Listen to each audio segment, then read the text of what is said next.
We were talking to Kevin a little bit earlier on, who was in the room for that press conference. It seemed the talks fell apart on the subject of lifting sanctions. That was at least the perspective from the Trump administration. But what seems also interesting for the roadmap ahead, no plans for another summit with Kim at this point. Well, that's right, and not in the foreseeable future. That's what we're hearing from analysts as well, Anna. I mean, peace in the Korean Peninsula on hold at this point in time, precisely because of those sanctions. Trump did say that he could have signed something today, but it wouldn't be enough. Pompeo wouldn't be happy with it. He wouldn't be happy with it. Those were his words. And Trump felt that he could have signed something.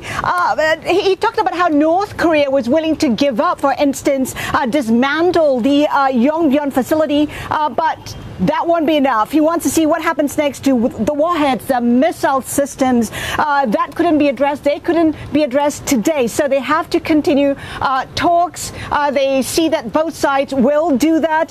What he also said was that North Korea was surprised that the U.S. knew about some of the arsenal in Pyongyang. And talks fell apart because of that as well. Now, he went on to say that relations between him and Kim have not been jeopardized. Both walked away pretty happy, and he has established a pretty good relationship. And he says, as far as rhetorics were concerned, it was good. He was pretty upbeat that relations pretty much intact, despite the fact that there was no conclusion, no joint statement, no lunch today. Does this mean, Haslinda, that we're going to have another summit between Kim Jong Un and President Trump in the very near future?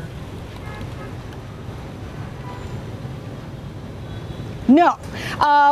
In fact, when Trump was asked about the possibility of the next summit, he says nothing planned at this point in time. I mean, I want to read to you a tweet from a former national security advisor in the Obama administration, Matt. He said this summit is an outright failure, but Trump made the right decision to push for more than minimal steps and take no deal over a bad deal. Not clear where it goes from here, and leaders can't agree. No summit for a while. And I think that is the feeling on the ground, because no consensus on a lot of those issues. They still need to talk. The summit won't happen anytime soon.